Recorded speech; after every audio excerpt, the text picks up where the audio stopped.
ఏలూరు వద్ద జాతీయ రహదారిపై వరుస రోడ్డు ప్రమాదాలు చోటు చేసుకుంటున్నాయి. కాకినాడ నుండి గుంటూరు వైపు వెళ్తున్న ఆర్టీసీ బస్ లారీని వెనక నుంచి ఢీకొట్టింది.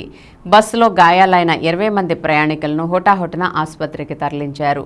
కాసేపటికే సమీపంలో విశాఖ నుండి విజయవాడ వెళ్తున్న బస్సును వెనక నుండి కంటైనర్ లారీ ఢీకొట్టింది. ఈ ఘటనలో బస్సు వెనక సగం భాగం పూర్తిగా ధ్వంసం కాగా బస్సులో తక్కువ మంది ప్రయాణికులు ఉండడం, వెనక ఎవరూ లేకపోవడంతో ఘోర ప్రమాదం తప్పింది. కంటైనర్ లారీ డ్రైవర్ పరారీ అయ్యాడు. బాధితుల్ని ఆసుపత్రికి తరలించారు. నిన్న ఉదయం ఇదే సమీపంలో ఓ బస్సు బాల్తా, 2 రోజుల క్రితం మరో బస్సు ప్రమాదంలో 4 మృతి చెందడం వరుస రోడ్డు ప్రమాదాలతో Eluru bypass road హడలెత్తుతోంది.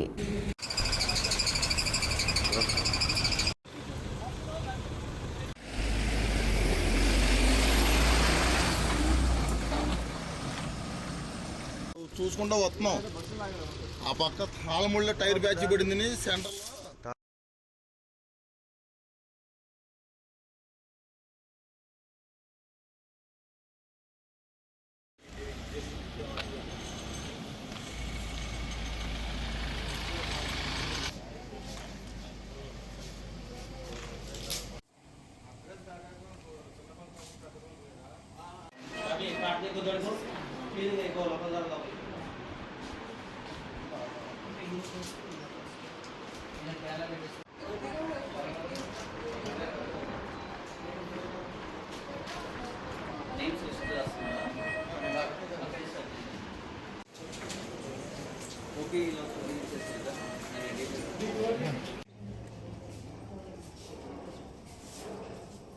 Kumar emergency medicine department in charge హెచ్ఓడిగా ఉన్నానండి.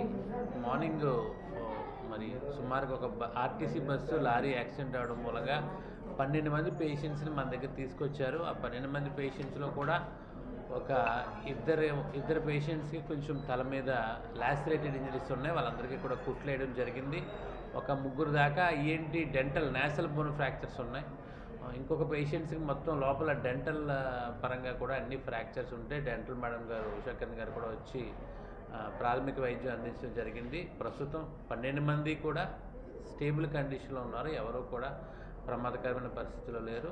అవసరమైన మేరకు మొత్తం ఆర్థోపెడిషన్ దగ్గర నుంచి జనరల్ సర్జన్ దగ్గర మొత్తం అందరూ కూడా రాత్రి సీఎంఓ డాక్టర్ గారు సుమన్ గారు కూడా ఉన్నారు. సూపరింటెండెంట్ గారు కూడా ఇక్కడే ఉండి అన్ని పర్యవేక్షిస్తున్నారు. మొత్తం అందరూ స్పెషాలిటీ వైద్యులు అందరూ కూడా వచ్చి అన్ని రకాలుగా వైద్యం చేయడం జరిగింది. వచ్చిన 12 మంది కూడా అందరి ఆరోగ్యము నిలకడగానే ఉంది. Thank you.